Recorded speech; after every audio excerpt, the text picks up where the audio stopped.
มีฮอดผัดไทยเนาะเว็บกินยังไงผัดไทยเว็บกินบ่เว็บกินบ่ตรงไหนเขาเจ้าผัดให้แล้วบ่มันเป็นเส้นบ่เว็บต้องเว็บเนาะใช่ไหมยังไงพี่น้อง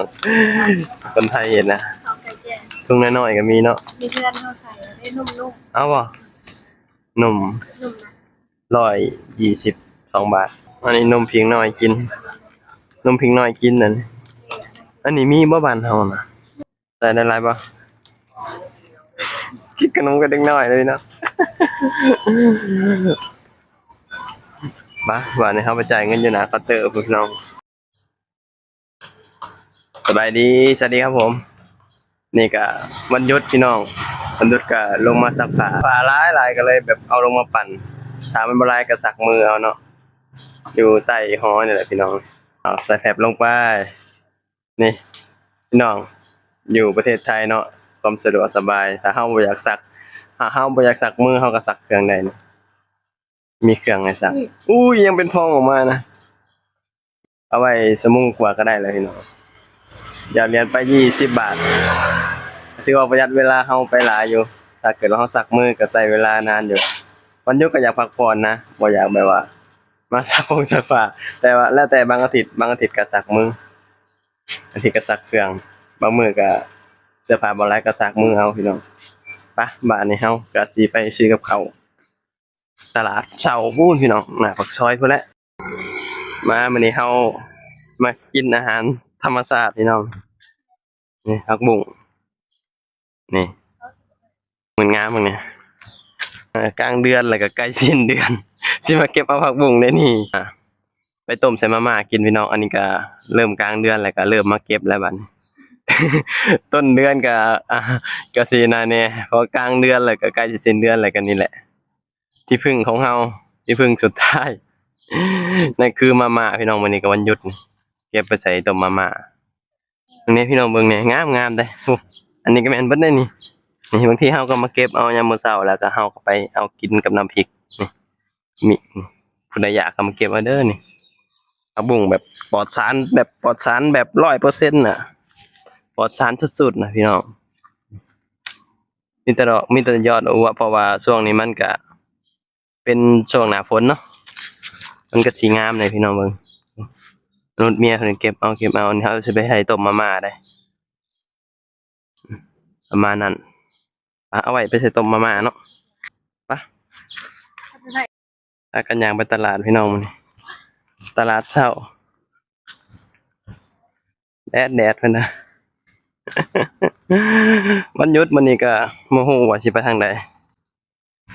บ่ได้ไปทางใดดอกน่าจะพักผ่อนในห้องอาจจะไปนั่งเล่นแถวคลองพี่น้องแถวคลองมันมีต้นไม้มันอาจจะเย็นๆแหน่ก็เลยว่าสิไปหานั่งแถวคลองนั่นล่ะนั่งเล่นแถวคลองหาถ่ายคลิปแถวคลองนั่นแหละพี่น้องเอ้ยเพราะว่าตอนนี้มันก็อ่ากลางเดือน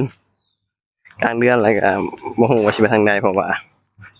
มันก็ไปข้างนอกก็เสียเงินพี่น้องเอ้ยไปข้างนอกก็เสียเงินก็เลยว่าบ่ไปรอไว้ไปตอนสิ้นเดือนดีกว่าสิ้นเดือนแล้วจักสิไปกับข้าวพี่น้องหน้าปากซอยยายเราขายหยังนะเราขายกล้วยทอดบ่กล้วยทอดนี่เรากำลังสิทอดนี่กล้วยทอดกำลังสิทอดฮอดเซเว่นแล้วพี่น้องแล้วเข้าเซเว่นกันหาแนวกินเซเว่นกัน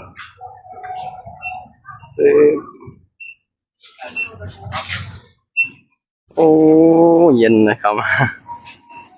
เย็นส่ำเลยเข้ามาเซเว่นนี่เย็นส่ำเลยพี่น้องเอ้ยเจ้าเรือนี่แซ่บได้พี่น้องเซเว่นนะฮะมีฮอดผัดไทยเนาะเว็บกินยังไงผัดไทยเว็บกินบ่ตรงไหนเขาเจ้าผัดให้แล้วบ่มันเป็นเส้นบ่ เว็บ ต้องเว็บเนาะใช่ไหมในเว็บเว็บผัดไทยก็ยังมีเลยพี่น้องเซเว่นนะ เซเว่นทุกมื้อนี่แบบมีแทบทุกอย่างพี่น้องเอ้ย มีแทบทุกอย่างเข้ามาในเซเว่นของหลายๆข้าวเหนียวบ่นะข้าวเหนียวก็มีข้าวเหนียวแล้วก็ข้าวนี่ข้าวหยังนี่ ไปนอน ข้าวไก่น้อยมิดละน้อยบ่คือสินมเนาะอุ้ยถูกเงิน เป็นไงพี่น้องคนไทยเห็นนะ เอาไก่แจ้ง ถุงน้อยๆก็มีเนาะ มีเพื่อนเขาใส่แล้วได้นุ่ม เอาบ่นม ๆนุ่มนะ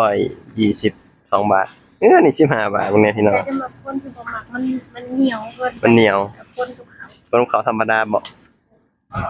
ในเซเว่นมีแทบทุกอย่างพี่น้องเอ้ยของกระจอกกระแทกเนาะแบบสำหรับคนที่แบบว่าซื้อไปเฮ็ดกับข้าวแล้วแบบว่าบ่อยากเฮ็ดหลายสินะคือเอาตัวน้อยๆไปเฮ็ดสินะคือแบบสุดยอดนะพี่น้องเอ้ยเซเว่น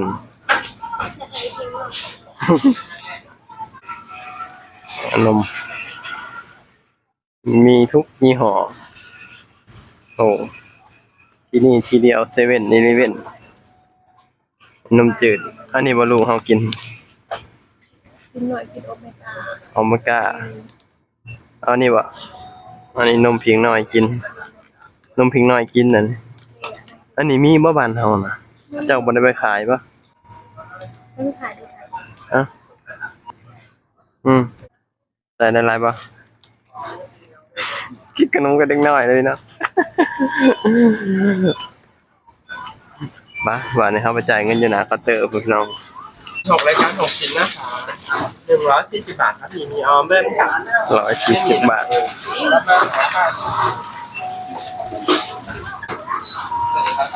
ว่าหลังจากที่เฮาซื้อของแล้วไปซื้อกับข้าวได้บัดนี้ร้านกับข้าวพี่น้องร้านประจำร้านกับข้าว ไปมีแต่อาหารอีสานการยามมื้อเช้าโอ้มื้อนี้คือแดดแห้งแท้นี่มาฮอดร้านประจำเลยพี่น้องกินหยังนี้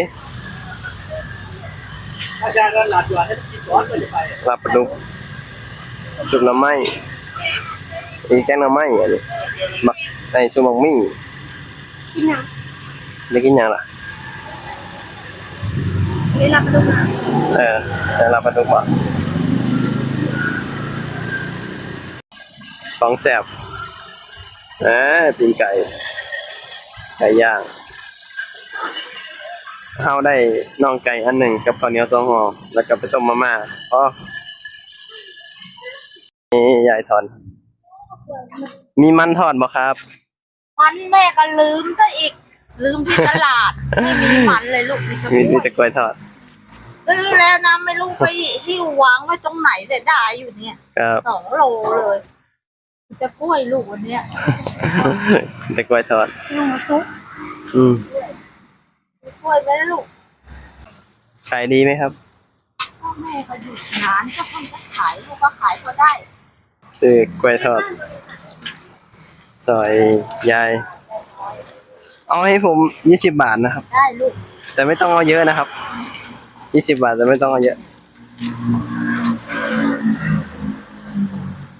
เอานิดเดียว ขายแต่ลูกก่อนเนี่ยทำงานด้วยขายด้วยเสาร์อาทิตย์ อ๋อครับ ก็ทำยังรองานอยู่ ครับ รองานแต่บริษัทเก่าไม่ได้แล้ว ผมมีแบงค์ยี่ป่ะ มามีจ้ะ เหรียญกับบ่ไหม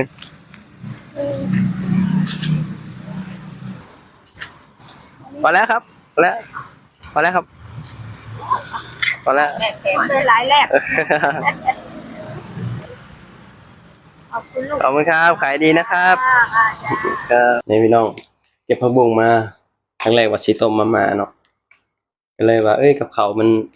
คือสิกินบ่เบิดละลายนะมันหลายแล้วพี่น้องก็เลยว่าผักบุ้งนี่เอาไว้ต้มตอนเที่ยงพี่น้องเฮาซื้อหมูมานี่หมู1ไม้หนึ่ง12 บาทพี่น้องมึงไงได้บักหลายมั้ย12 บาทนี่ นี่หมูปัด หมูปั้นนี่ได้บักหลายเลยพี่น้องกินกับข้าวเหนียวห่อหนึงนี่อิ่มนี่อันนี้10 บาท อันนี้12 บาทก็เป็น22 บาทนี่กินได้มื้อหนึงพี่น้อง22 บาทนี่กินได้มื้อหนึง ค่ะนึง แม่นบ้านเฮาเอิ้นว่าคาบหนึง เมืองไทยเอิ้นว่ามื้อหนึงมื้อหนึงครับเป็นคนไทยบ้านเขาเอิ้นว่าคาบหนึง22 บาทได้คาบหนึงก็เลยซื้อมากับไก่นี่ก็15 บาทนี่พี่น้องได้บักหลายหนึงนี่อันนี้ก็แค่10 บาทเองมื้อนี้ก็เริ่มได้20 บาทนี่ก็เท่าไหร่นี่ 24 24ก็20ก็เป็น40 50 บาท ตัวนี้ก็20 บาท อะไรพี่น้องมากินข้าวน้ำกัน ได้บ่ได้ ไม่ได้เอาไปแซ่บเงินแค่นี้ก็โอเคแล้ว ง่าย กินแบบง่ายๆ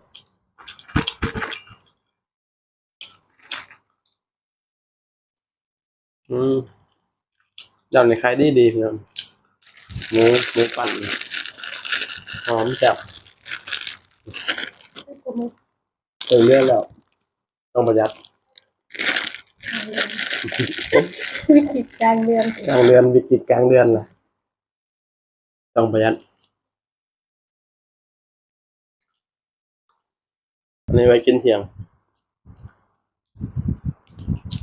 งั้นคลิปนี้ก็เสร็จในปิดคลิปแล้วขอบคุณหลายๆเด้อที่เข้ามาติดตามรับชมเข้ามาให้กำลังใจเราทุกคนพอกันคลิปหน้าอะไรกันสบายดีสวัสดีครับผม